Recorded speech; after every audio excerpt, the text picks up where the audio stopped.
நீங்கள் மகிழ்ச்சியாக இருக்கின்ற போது மட்டுமே செக்ஸில் ஈடுபடும்படி நான் உங்களை வலியுறுத்துகிறேன். நீங்கள் அன்பால் நிறைந்திருக்கும் போது, நீங்கள் பிரார்த்தனையால் நிறைந்திருக்கும் போது மட்டுமே ஈடுபடுங்கள். உங்களது நெஞ்சம் முழுவதும் சந்தோஷம் நிரம்பி இருக்கும் போது, அமைதியும் நன்றியுணர்வும் நிரம்பி இருக்கும் போது மட்டுமே நீங்கள் உடற்புணர்ச்சியை பற்றி எண்ண வேண்டும். இப்படிப்பட்ட மனநிலையில் உடற்புணர்ச்சியில் ஈடுபடும் ஒருவனால் மட்டும்தான் அவன் ஒரே ஒரு முறை என்றால் கூட போதும், அதில் அவன் காமத்தை உருமாற்றம் செய்யவும் அதை பற்றிய முடிவான ஞானத்தையும் பெற்றுக்கொண்டு செக்ஸில் இருந்து என்றென்றைக்கும் விடுதலை அடைவதற்கும் அந்த ஒரே ஒரு முறை அனுபவமே போதுமானதாகிவிடும். அந்த ஒரே ஒரு முறை அனுபவத்திலேயே நீங்கள் தடைகளை உடைத்தெறிந்துவிட்டு சமாதி நிலையினை நெருங்கி சென்று விடலாம். தாயின் கர்ப்பத்தில் இருந்து வெளிவருகின்ற ஒரு குழந்தையானது மிகுந்த துயரத்தோடு வருகிறது. ஒரு மரத்தை பூமியிலிருந்து வேரோடு பிடுங்குவதை போன்றது அது. அதன் முழு உயிரும் மீண்டும் அந்த பூமியோடு இணைவதற்கு ஏங்குகிறது. அதனுடைய வாழ்க்கை, அதனுடைய சக்தி, அதன் வளர்ச்சி இவற்றின் அர்த்தம் அந்த பூமியின் மீது அதற்குள்ள பற்றுதான். அது வேரோடு பிடுங்கப்பட்டு விட்டது. எனவே அது மீண்டும் திரும்பி செல்வதற்கு ஆசைப்படுகிறது.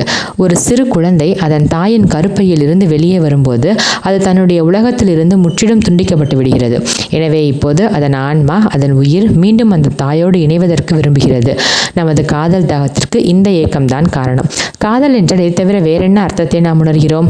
நாம் ஒவ்வொருவரும் அன்பை கொடுக்கல் வாங்கலில் ஈடுபடத்தான் செய்கிறோம். ஒவ்வொருவரின் வாழ்வென்னும் ஓடையில் ஒன்று சேர விரும்புகிறோம். செக்ஸில் ஈடுபட்டு அது முடியும் போது, நமது உடற்புணர்ச்சி முடியும் போது, ஆணும் பெண்ணும் சேரும்போது அந்த ஒன்று சேர்தல் நடக்கிறது. நாம் ஏற்கனவே சேர்ந்திருந்த அனுபவத்தை மீண்டும் செக்ஸில் பெறுகிறோம். ஆணும் பெண்ணும் புணர்வதில் ஒரு ஆழ்ந்த சிறப்பு உள்ளது. இரண்டு உயிர்கள் இணைவதில் அவற்றின் ஆணவம் ஆவியாகி விடுகிறது. எனவே இப்படி ஒன்று சேர்வதின் சாராம்சத்தை, அன்புக்கும் ஒன்றாகுதலுக்கும் ஏங்குகின்ற ஏக்கத்தை எவனொருவன் புரிந்து கொள்கிறானோ அவன் இதை போன்ற மற்றொரு வகையான அந்த ஒருங்கிணைப்பையும் புரிந்து கொள்ள முடியும். ஒரு யோகி, ஒரு துறவி, ஒரு ஞானி, தியானம் செய்பவர் ஆகியோரும் ஒன்று கலக்கின்றனர். உடற்புணர்ச்சியிலும் ஒரு மனிதன் ஒன்று கலக்கிறான். அவனது ஈடுபாடு மற்றவனின் ஈடுபாட்டோடு கலந்து அவர்கள் இருவரும் ஒருவராகின்றனர். அதே போன்று சமாதி நிலை அனுபவத்தில் ஒருவன் இந்த முழு பிரபஞ்சத்தோடும் இணைகிறான். அதோடு ஒன்றாகி விடுகிறான். செக்ஸில் இரண்டு பேர் இணைகிறார்கள். அதே போல் சமாதி நிலையில் ஒருவன் தனது தனித்தன்மையை இழந்துவிட்டு இந்த பிரபஞ்சத்தோடு ஒன்றாகி விடுகிறான். இரண்டு பேருக்கும் இடையே நடக்கும் சந்திப்பு தற்காலிகமானது. ஆனால் இந்த பிரபஞ்சத்தோடு ஒருவன் இணைவது என்றென்றும் நிலைத்து நிற்பதாகும். ஒன்று சேர்கின்ற இருவரும் ஒரு எல்லைக்குட்பட்டவர்கள். எனவே அவர்களது ஒருங்கிணைப்பும் ஒரு எல்லைக்குட்பட்டவராகத்தான் இருக்கும். அது எப்போதும் நிலையாக இருக்காது. அதில் ஒருவித உராய்வு உள்ளது. திருமணம் என்கிற ஒரு வரையறை உள்ளது. நாம் எப்போதும் சேர்ந்தே இருக்க முடியாது. க்ஷணநேர இன்பத்தில் நாம் ஒன்று சேர்கிறோம். ஆனால் மீண்டும் நாம் பிரிந்துதான் ஆக வேண்டும். பிரிவு என்பது வேதனை நிறைந்தது. எனவேதான் காதலர்கள் எப்போதும் கவலையோடு இருப்பார்கள். இந்த விரக்தி உணர்வுக்கு, இந்த தனிமை உணர்வுக்கு அடுத்தவர் தான் காரணம் என்று எண்ணுகின்றனர். எனவே அவர்கள் உறவில் வெறுப்பு ஏற்படுகிறது. இரண்டு பேர் சேரும்போது அவர்கள் அடிப்படையில் மாறுபட தனித்தன்மைகளை கொண்டுள்ளனர். எனவே அவர்கள் தற்காலிகமாகத்தான் ஒன்று சேர முடியுமே தவிர எக்காலமும் அவர்கள் ஒன்று கலந்திருக்க முடியாது என்று கற்றறிந்தவர்கள் கூறுகிறார்கள். இப்படிப்பட்ட தணிக்க முடியாத ஏக்கத்தினால்தான் காதலர்கள் இருவருக்கும் இடையே சச்சரவுகள் வளர்கின்றன. ஒருவர் மற்றவரை திட்ட ஆரம்பிக்கின்றனர். அதனால் அவர்களுக்குள் ஒரு படபடப்பு, பரபரப்பு ஏற்பட்டு ஒரு விதமான விரோத மனப்பான்மை, ஒரு விதமான வெறுப்பு உட்புக ஆரம்பிக்கிறது. இதனால் ஒருவர் மற்றவரை ஏதோ தன் மீது விருப்பமில்லாதவர் என்று கற்பனை செய்து கொள்கின்றனர். எனவே அவர்கள் இருவரும் இணைவது முழுமையாக இருக்காது. ஆனால் இப்படிப்பட்ட அரைகுறை தன்மைக்கு யாரையும் குறை கூற முடியாது. மனிதர்கள் எல்லோருமே ஒரு எல்லைக்குட்பட்டவர்கள் தான். எனவே அவர்கள் ஒன்று ஒரு எல்லைக்குட்பட்டு தான் இருக்கும். அந்த ஒருங்கிணைப்பு என்றென்றைக்கும் நீடித்திருக்க முடியாது. எனவே நிலையான நிரந்தரமான ஒன்றிணைதல் தெய்வீகத்தோடு முழு உயிர்ப்பினோடு மட்டும்தான் இருக்க முடியும். தனிப்பட்ட ஒருவரோடு ஒரு க்ஷண நேர ஒன்றிணைவே இந்த அளவுக்கு இன்பத்தை கொடுக்கும்போது, நாம் நிலையான ஒன்றிணைவினால் ஒன்று கலக்கும் போது ஏற்படுகின்ற இன்பம் எந்த அளவுக்கு இருக்கும் என்பதை உடற்புணர்ச்சியின் சூட்சுமத்தை அறிந்தவர்களால் எளிதில் கற்பனை பண்ணி பார்க்க முடியும். ஆனால் சராசரி மனிதனால் அந்த பேரின்பத்தின் உச்சியை ஒருபோதும் கற்பனை கூட பண்ணி பார்க்க முடியாது. அது பிரமிக்கத்தக்கது, பறந்து விரிந்தது, வார்த்தைகளுக்கு அப்பாற்பட்டது. அது அழிவில்லாத ஆனந்தம். நீங்கள் ஒரு மெழுகுவர்த்தியின் முன் உட்கார்ந்து கொண்டு அந்த மெழுகுவர்த்தியின் வெளிச்சத்திற்கும் இடையே உள்ள வித்தியாசத்தை கற்பனை பண்ணி பார்க்க முயற்சிப்பதாக வைத்துக் கொள்ளுங்கள். உங்களது ஒப்பிட்டு பார்க்கும் அந்த முயற்சி நம்பிக்கையற்றது. மெழுகுவர்த்தியோ மிகவும் சிறியது, ஆனால் சூரியனோ மிகவும் பெரியது. இந்த பூமியை விட 60,000 மடங்கு பெரியது. 10,000 கோடி மைல்கள் தூரத்தில் சூரியன் இருந்தாலும் அதன் உஷ்ணத்தை நாம் உணர முடிகிறது. அப்படி இருக்கும்போது மெழுகுவர்த்தியின் வெளிச்சத்திற்கும் சூரியனின் வெளிச்சத்திற்கும் உள்ள வித்தியாசத்தை நாம் எப்படி கணக்கிட முடியும்? ஆனால் வானியல் புள்ளி விவரங்கள் எப்படி இருந்தாலும் சரி, அவை இரண்டுக்கும் இடையே உள்ள வித்தியாசத்தை கணித அளவில் கணக்கிட முடியும். ஏனென்றால் மெழுகுவர்த்தி, சூரியன் இரண்டுமே மனிதனின் அறிவு மட்டத்திற்குரிய உள்ளே இருக்கின்றன. அந்த வித்தியாசத்தை கணக்கிட முடியும். ஆனால் உடற்புணர்ச்சியின் உச்சகட்ட இன்பத்திற்கும் சமாதி நிலையில் பெறும் ஆனந்தத்திற்கும் உள்ள வித்தியாசத்தை கணக்கிடுவதற்கு முடியவே முடியாது. இரண்டு நிலையற்ற உயிர்கள் காமகலப்பு என்பது மூர்க்கமானது. ஆனால் சமாதி, அதி உயர் மெய்யுணர்வு என்பது ஒரு எல்லையற்ற முழுமையின் மகா சமுத்திரத்தில் ஒரு துளி கலப்பதை போன்றது. எனவே அதை ஒப்பிட்டு பார்க்க எந்த வழியும் கிடையாது. இவ்வாறு முழுமையுடன் ஒன்றிணைவதை அளப்பதற்கு எந்தவிதமான அளவுகோல்களும் கிடையாது. அப்படிப்பட்ட பேர் ஆனந்தத்தை அடைந்த பின் ஒருவன் காமத்தின் மீது ஆசை கொள்வானா? அழிவற்ற வரம்பற்ற ஒன்றை அடைந்த பின் மறைந்து போகின்ற இந்த சிற்றின்பத்தை பற்றி நினைப்பானா? இப்படி அழிவற்ற அந்த ஒன்றின் தரிசனமானது மனிதனை சிற்றின்பம் அர்த்தமற்றது என்றும் அது பைத்தியக்காரத்தனம் என்றும் நினைக்க வைத்து விடுகிறது. அதன் பின்னர் அவனிடம் உள்ள காமமானது வெறுப்பூட்டுவதாக ஆகிவிடுகிறது. அதன் பின் அவன் செக்ஸ் சக்தியை விரயம் செய்வதாக இருப்பதை கண்டுகொள்கிறான். இப்படிப்பட்ட தெளிவு மனிதனிடம் ஏற்பட்ட பின்னர்தான் அவன் தனது லட்சிய பாதையில் பிரம்மச்சரியத்தை நோக்கி செல்ல முடியும். காமத்திலிருந்து உயர் மெய்யுணர்வை அடையும் பயணம் அதிக நீளமானது. மனித வர்க்கத்தின் மாபெரும் குறை என்னவென்றால், அந்த முதல் படியில் கால் வைப்பதற்கு கூட நாம் தயங்குவதுதான். கடைசி படியை அடைய அது உதவும். ஒரு மனிதன் ஏணியின் முதல் படியை விட்டு விடுகிறான், ஆனால் ஏணியின் கடைசி படியை அடைய விரும்புகிறான். அவன் இன்னமும் ஒரு மெழுகுவர்த்தியின் ஒளியையே அனுபவிக்கவில்லை, ஆனால் அதற்குள்ளாக சூரியனின் பிரகாசத்தை அனுபவிக்க அவன் ஆசைப்படுகிறான். இது முடியவே முடியாது. சூரியனின் பிரகாசத்தை நாம் புரிந்து கொள்ள வேண்டுமெனில் முதலில் நாம் ஒரு மெழுகுவர்த்தியின் மங்கிய ஒளியை லேசாக காற்று வீசினாலும் அணைந்து போகின்ற ஜனநேரம் மட்டுமே உயிர் வாழ்கின்ற அந்த ஒளியை நாம் முதலில் புரிந்து கொள்ள வேண்டும். சூரியனை அடைய வேண்டும், கடைசி படியை எட்டி பிடிக்க வேண்டும் என்ற ஆசையை, தாகத்தை, ஓயாத உழைப்பை தட்டி எழுப்ப முதல் படியில் சரியானபடி காலெடுத்து வைக்க வேண்டும். மெல்லிசையை சரியான முறையில் பாராட்டுவது அழிவற்ற அந்த சங்கீதத்திற்கு வழியமைத்து கொடுக்கும்.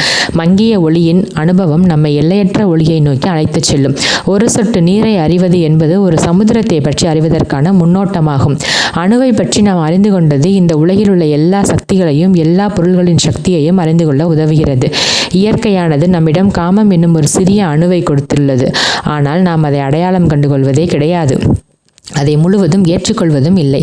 இது ஏனென்றால் நம் மனதில் தெளிவும் இல்லை. அதே சமயம் அந்த புதிரை அறிந்து கொள்ளும் ஆர்வமும், அதை புரிந்து கொள்ளும் ஆர்வமும், அதை அனுபவிக்கும் ஆர்வமும் இல்லை.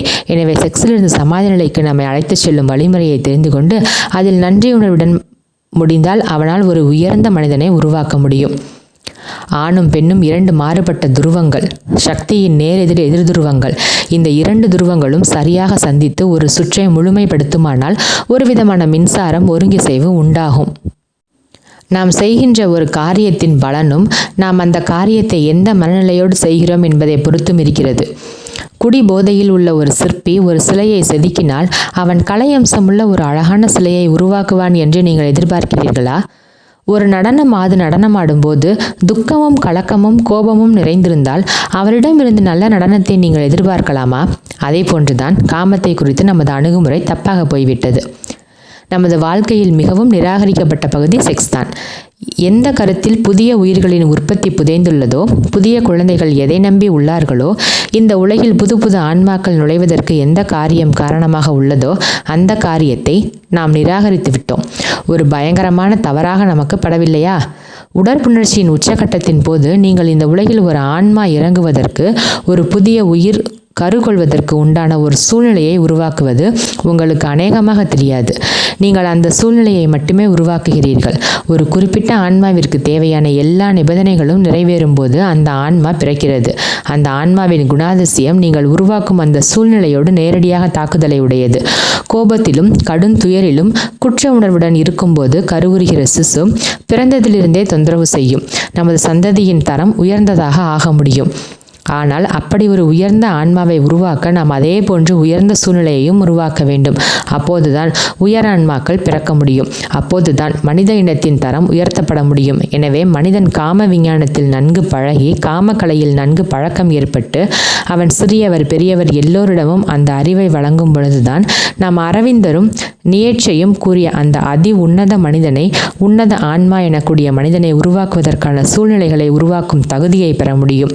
இதுபோன்ற போன்ற தலைமுறைகளை உருவாக்க முடியும், இது போன்றதொரு உலகத்தை உருவாக்க முடியும். ஆனால் அதுவரை இந்த உலகில் ஒரு முன்னேற்றமும் இருக்காது, இந்த உலகில் அமைதி இருக்காது. அதுவரை இந்த உலகில் போர்கள் தவிர்க்க முடியாதவைதாகிவிடும். பகைமையை ஒழிக்க முடியாது, ஒழுக்கமின்மையை குணப்படுத்த முடியாது, தீயவைகளை ஒழிக்க முடியாது, உயிர் கொலைகளை வேறறுக்க முடியாது, இப்போதுள்ள இருளை விரட்டவே முடியாது. ஏமாற்றத்தில் கருவுற்ற ஒரு மனிதன் ஏமாற்றத்தில்தான் வாழ்வான். அவன் ஆரம்பத்திலிருந்தே ஏமாற்றம் என்னும் கிருமியை சுமக்கிறான். அவனது ஆன்மா நோயுறுகிறது. அந்த நோயானது துன்பம் மற்றும் வருத்தம் இவற்றின் புற்றுநோயானது அவனது ஆன்மாவில் ஆழமாக வேரூன்றி விடுகிறது. அவன் கருவுறும் போதே அவனது முழு உயிரும் உருவாகி விடுகிறது. எனவேதான் புத்தர்கள் தோற்று போகிறார்கள், மகாவீரர்கள் தோற்று போகிறார்கள், கிறிஸ்துகள் தோற்று போகிறார்கள், கிருஷ்ணர்களும் தோற்று போகிறார்கள். அவர்கள் எல்லோருமே ஏற்கனவே தோற்று போய்விட்டார்கள். பண்பிற்காகவும் அடக்கத்திற்காகவும் நாம் இதை வெளிப்படையாக ஒத்துக்கொள்ள மாட்டோம். ஆனால் மனித இனம் நாளுக்கு நாள் மனிதாபமற்று இருக்கிறது. அஹிம்சை, அன்பு, சகிப்புத்தன்மை இவைகளை பற்றி எவ்வளவோ பேசப்பட்டிருந்த போதிலும் நாம் வெறும் கத்தியிலிருந்து இப்போது ஹைட்ரோஜன் அணுகுண்டு தயாரிக்கும் அளவிற்கு முன்னேறியுள்ளோம். அஹிம்சை வெற்றிகரமாக போதிக்கப்பட்டதாக கூற முடியாது. முதல் உலக மகா யுத்தத்தின் போது நாம் 3 கோடி மக்களை கொன்று குவித்தோம். அதன் போருக்கு பின்னர் நாம் அமைதி பற்றியும் அன்பை பற்றியும் பேசினோம். ஆனால் 2வது உலக மகா யுத்தத்தில் 7.5 கோடி மக்களை கொன்று குவித்தோம். அதன் பின்னர் நாம் சமாதான பேச்சு வார்த்தைகளை நடத்தி மீண்டும் ஒற்றுமையாக இருந்தோம். என்றாலும் நாம் 3வது உலக யுத்தத்திற்கு நம்மை தயார் செய்து கொண்டிருக்கிறோம். ஒப்பிட்டு பார்த்தால் 3வது யுத்தம் முந்தைய 2 போர்களையும் சிறு குழந்தை விளையாட்டைப் போல் ஆக்கிவிடும். ஒருமுறை ஐன்ஸ்டீனிடம் 3வது உலக யுத்தம் வந்தால் என்ன நடக்கும் என்று யாரோ கேட்டார்கள். அதற்கு ஐன்ஸ்டீன், 3வது உலகப் போரை பற்றி நான் எதுவும் கூற முடியாது, ஆனால் 4வது உலகப் போரை பற்றி கொஞ்சம் கூற முடியும் என்று கூறினார். கேள்வி கேட்டவன் ஆச்சரியத்தில் எப்படி என்று கேட்டார். 3வது உலகப் போரை பற்றி எதுவுமே கூற முடியாத போது 4வது உலகப் போரை பற்றி எப்படி கூற முடியும் என்று கேட்டார். அதற்கு ஐன்ஸ்டீன், 4வது உலகப் போரை பற்றி நான் ஒன்று மட்டும் நிச்சயமாக கூற முடியும். ஏனென்றால் 4வது உலகப் போர் என்று ஒன்று நடக்காது என்று பதிலளித்தார். ஏனென்றால் 3வது உலகப் போரில் யாராவது உயிர் பிழைத்தால் தானே 4வது உலகப் போர் நடக்க முடியும். மனித இனத்திடம் ஒழுக்கம் மற்றும் சமய போதனைகள் ஏற்படுத்தியுள்ள பலன்கள் இதுதான். ஆகையால் இதன் காரணம் எங்கு உள்ளதோ அதை நாம் மாற்றியமைக்க வேண்டியது நமது அவசர தேவை. நாம் நமது சிற்றின்ப செயல்களில் ஒரு இணக்கத்தை உருவாக்காத வரையில், காமத்திற்கு ஒரு ஆன்மீக அந்தஸ்து அளிக்காத வரையில், காமத்தை அதி உன்னத விழிப்புணர்வை அடைவதற்கான ஒரு வாசலை போல் மதிக்காத வரையில் ஒரு சிறந்த மனித இனம் உருவாக முடியாது. இது நடைபெறவில்லை எனில் மனித இனம் இன்னும் மோசத்திலும் மோசமாகிவிடும். ஏனென்றால் இன்று மிகவும் தாழ்ந்த நிலையில் உள்ள குழந்தைகள் காமத்தில் ஈடுபட்டு அவர்களை விட இன்னும் தாழ்ந்த குழந்தைகளைத்தான் உருவாக்குவார்கள். வருகின்ற புதிய சந்ததிகளின் தன்மை மோசமாகிக் கொண்டே போகும். இதை மட்டும் நாம் தீர்க்கமாக சொல்ல முடியும். ஆனால் நாம் ஏற்கனவே மிகவும் தாழ்ந்த நிலைக்கு சென்று விட்டதால் இதற்கு மேலும் தாழ்ந்து போவதற்கு சாத்தியங்கள் கிடையாது. இந்த உலகமே மிகப்பெரிய அகதிகள் முகாமாகிவிட்டது. நான் ஒரு புதிய கருத்தை வலியுறுத்துகிறேன். ஒரு புதிய மனிதன் பிறக்க வேண்டும் என்பதுதான் அது. மனிதனின் ஆன்மா உயரத்தில் செல்வதற்கு, வானத்தை தொடுவதற்கு, நிலவையும் நட்சத்திரங்களையும் போல் மெய்யறிவு பெறுவதற்கு, ஒரு மலரை போல் மலர்வதற்கு, பாடுவதற்கு, ஆடுவதற்கு, இவை எல்லாவற்றிற்கும் ஆசைப்படுகிறது. அவனது ஆன்மா கடுந்துயரத்தில், தாகத்தில் உள்ளது. ஆனால் மனிதன் குருடனைப் போல் இருக்கிறான். மனிதன் தான் சுற்றி வந்த பாதையிலேயே மீண்டும் மீண்டும் சுற்றி வருகிறான். அந்த பாதையிலிருந்து வெளிவர முடியவில்லை. அதை விட்டு மேலெழுந்து நிற்க முடியவில்லை. இதற்கு காரணம் என்ன? அதற்கு ஒரு காரணம் உள்ளது. ஒரே ஒரு காரணம் மட்டுமே உள்ளது. அவனது இப்போதைய இனவிருத்தி முட்டாள்தனமானது. அது முழுவதும் பைத்தியக்காரத்தனமானது. காமத்தை நாம் கடவுளை அடையும் வாசலாக கருதாததினால்தான் அது அப்படி உள்ளது. மெய் அறிவுடன் கூடிய ஒரு உடற்புணர்ச்சியானது சமாதி நிலைக்கான கதவுகளை திறக்க முடியும். 3 நாட்களாக நான் சில கருத்துக்களை மட்டுமே விரிவாக கூறினேன். நான் இப்போது மீண்டும் ஒரு கருத்தை வலியுறுத்தி கூறுகிறேன். வாழ்க்கையின் உண்மைகளில் இருந்து நம்மை விலக்கி அழைத்து செல்பவர்களை மனித இனத்தின் விரோதிகள் என்று நான் கூறுகிறேன். செக்ஸை பற்றி ஒருபோதும் நீங்கள் நினைக்காதீர்கள் என்று கூறுபவர்கள் தான் உங்களது விரோதிகள். அவர்கள் அதை பற்றி உங்களை சிந்திக்க விடவில்லை. இல்லையெனில் அந்த விஷயத்தை பற்றி இன்னமும் நாம் ஒரு பகுத்தறிவுள்ள மனப்பான்மை வளர்க்காமல் இருந்தது எப்படி? மேலும் காமத்திற்கும் சமயத்திற்கும் சம்பந்தமில்லை என்று கூறுபவர்கள் முற்றிலும் தவறானவர்கள். ஏனென்றால் காமசக்தி தான் உருமாற்றமடைந்து பதங்கமாகி மதம் என்னும் ஆதிக்கத்திற்குள் வருகிறது. இந்த உயிர் சக்தி சக்தியானது புடம் போடப்பட்டு மனிதனை மிக உயர்ந்த நிலைக்கு உயர்த்துகிறது. அந்த நிலையை பற்றி நாம் அறிந்துள்ளது மிக சொற்பம்தான். காமசக்தியை மாற்றியமைத்தால் மனிதனை மரணமே இல்லாத உலகிற்கு, துக்கமில்லாத உலகிற்கு, சந்தோஷம், தூய்மையான சந்தோஷத்தை தவிர வேறு எதுவுமே இல்லாத உலகிற்கு உயர்த்துகிறது. அந்த சக்தியை, அந்த உயிர் சக்தியை பெற்றுள்ளவர்கள் யாராக இருந்தாலும் அவர்கள் அந்த பேரானந்தமயமான சத்தியத்துக்கு, மெய்யுணர்வுக்கு நிலைக்கு, சச்சிதானந்த நிலைக்கு தங்களை உயர்த்தி கொள்ள முடியும். ஆனால் இந்த சக்தியை நாம் வீணாக்கி வந்துள்ளோம். அடியில் ஓட்டைகள் நிறைந்த வாளிகளைப் போல நாம் இருக்கிறோம். மேலும் இந்த வாளிகளைத்தான் நாம் கிணற்றிலிருந்து தண்ணீர் எடுக்க உபயோகித்து வருகிறோம். எனவே நாம் வாளியை மேலே இழுப்பதற்குள் எல்லா தண்ணீரும் ஒழுகி இறுதியில் வெறும் வாளிதான் மிஞ்சுகிறது. அடிப்பாகத்தில் ஓட்டைகள் நிறைந்த படகுகளைப் போல் நாம் இருக்கிறோம். நாம் மூழ்கி போவதற்காகவே துடுப்பு இழுக்கிறோம். இப்படிப்பட்ட படகு ஒரு நாளும் அடுத்த கரையை சென்றடையாது. நடு ஆற்றில் அது மூழ்கி போவதுதான் அதன் விதி. இந்த ஒழுகல்கள் எல்லாம் நமது காமசக்தியின் ஓட்டத்தை தவறான திசையில் திருப்பிவிட்டதால் தான் ஏற்பட்டதுதான். நிர்வாண புகைப்படங்களை காட்டுபவர்களும், ஆபாச புத்தகங்களை எழுதுபவர்களும், செக்ஸ் திரைப்படங்களை தயாரிப்பவர்களும் நமது காமசக்தியானது இப்படி ஒழுகுவதற்கு பொறுப்பாக மாட்டார்கள். இதுபோன்ற நெறிகோணல்கள் செக்ஸை பற்றி நாம் அறிந்து கொள்ள, புரிந்து கொள்ள தடைகளை போட்டவர்கள் தான் பொறுப்பாவார்கள். அதுபோன்ற மக்களால் தான் நிர்வாண படங்களுக்கு மக்களிடையே அதிக கிராக்கி உள்ளது. ஆபாச புத்தகங்கள் விற்கப்படுகின்றன, நிர்வாண திரைப்படங்கள் எடுக்கப்படுகின்றன. மேலும் இதன் மூலம் ஏற்படுகின்ற அருவருப்பான, முட்டாள்தனமான விளைவுகளை நாம் ஒவ்வொரு நாளும் காண்கிறோம். தங்களை துறவிகள் என்றும் புனிதமானவர்கள் என்றும் அழைத்துக் கொள்பவர்கள் தான் இதற்கு காரணம். எனவே நீங்கள் இதை கொஞ்சம் ஆழ்ந்து நோக்கினால் இப்படிப்பட்ட மனிதர்கள் தான் ஆபாசத்திற்கு உண்மையான விளம்பரம் செய்யும் ஏஜென்ட்டுகள் என்பது தெரியும். ஒரு சிறிய கதையுடன் இன்றைய பேச்சை நான் முடித்துக் கொள்கிறேன். ஒரு பாதிரியார் பக்கத்து கிராமத்தில் உள்ள சர்ச்சிற்கு ஜெபம் நடத்துவதற்காக சென்று கொண்டிருந்தார். குறிப்பிட்ட நேரத்தில் அங்கு இருக்க வேண்டும் என்பதால் அவர் அவசரமாக ஓடிக்கொண்டிருந்தார். போகும் வழியில் ஒரு வயலை கடக்கும் போது பக்கத்தில் ஒரு குழியில் ஒரு காயமுற்ற மனிதன் தவழ்ந்து கொண்டிருப்பதை கண்டார். அந்த மனிதனின் நெஞ்சில் ஒரு கத்தி நீட்டி கொண்டிருந்தது. அதிலிருந்து ரத்தம் வழிந்து கொண்டிருந்தது. அந்த பாதிரியார் அவனை தூக்கி அவனுக்கு உதவி செய்ய வேண்டும் என்று எண்ணினார். ஆனால் உடனே அதனால் தான் சர்ச்சிற்கு போவதற்கு தாமதமாகிவிடும் என்று உணர்ந்தார். அன்று அவர் பிரசங்கத்திற்கு அன்பு என்னும் விஷயத்தை தேர்ந்தெடுத்திருந்தார். அன்பே கடவுள் என்னும் கிறிஸ்துவின் பொன்மொழியை அவர் விவரித்து கூற வேண்டும் என்று தீர்மானித்து அவர் பிரசங்கத்தை தயாரித்து கொண்டு வந்தார். காயமுற்ற அந்த மனிதன் கண்களை திறந்து, ஐயா, நீங்கள் அன்பை பற்றி பிரசங்கம் பண்ணுவதற்கு சர்ச்சிற்கு போய் கொண்டிருப்பதை நான் அறிவேன். நானும் சர்ச்சிற்குத்தான் வந்து கொண்டிருந்தேன். ஆனால் கொள்ளையர்கள் என்னை கத்தியால் குத்தி இங்கு தூக்கி எறிந்து போய்விட்டனர். நன்றாக கவனியுங்கள். நான் மக்களிடம் போய் சாலை ஓரத்தில் ஒரு மனிதன் செத்து கொண்டிருந்தான், அவனை காப்பாற்றுவதற்கு பதிலாக அன்பை பற்றி பிரசங்கம் செய்வதற்காக நீங்கள் ஓடிவிட்டீர்கள் என்று கூறுவேன். எனவே என்னை விட்டுவிட்டு போகாதீர்கள் என்று எச்சரிக்கிறேன் என்று அவன் கத்தினான். இது பாதிரியாருக்கு கொஞ்சம் பயத்தை கொடுத்தது. இந்த மனிதன் உயிர் பிழைத்து இந்த நிகழ்ச்சியை அந்த கிராமத்து மக்களிடம் கூறினால் அந்த மக்கள் தன்னுடைய பிரசங்கம் வெறும் போலித்தனம் என்று கூறுவார்கள் என்பதை அவர் உணர்ந்தார். இறந்து கொண்டிருக்கும் அந்த மனிதனை பற்றி பாதிரியாருக்கு கவலை இல்லை. அவரது கவலையெல்லாம் பொதுமக்களின் கருத்தை பற்றி தான் இருந்தது.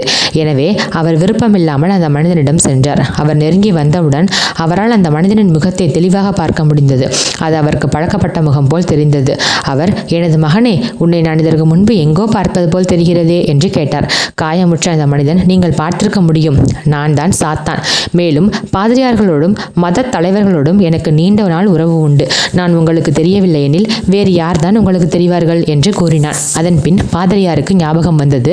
சர்ச்சின் அவனது படத்தை அவர் பார்த்திருக்கிறார். அவர் பின்வாங்கினார். அவனிடம், நான் உன்னை காப்பாற்ற முடியாது, நீ செத்து போவது நல்லது, நீ சாத்தான், நீ சாக வேண்டும் என்றுதான் நாங்கள் எப்போதும் விரும்புகிறோம். எனவே நீ செத்துப்போனால் மிகவும் நல்லது. எனவே உன்னை நான் ஏன் காப்பாற்ற வேண்டும்? என்று உன்னை தொட்டாலே பாவம். நான் எனது வழியில் போகிறேன் என்று கூறினார். சாத்தான் பலமாக சிரித்தான். அவன் பாதிரியாரிடம், நன்றாக கேளுங்கள், நான் என்றைக்கு சாகிறேனோ அன்று முதல் உங்கள் வியாபாரம் செத்துவிடும். நான் இல்லாமல் நீங்கள் இருக்க முடியாது. நான் உயிரோடு இருப்பதால் தான் நீங்கள் நீங்களாக இருக்கிறீர்கள்.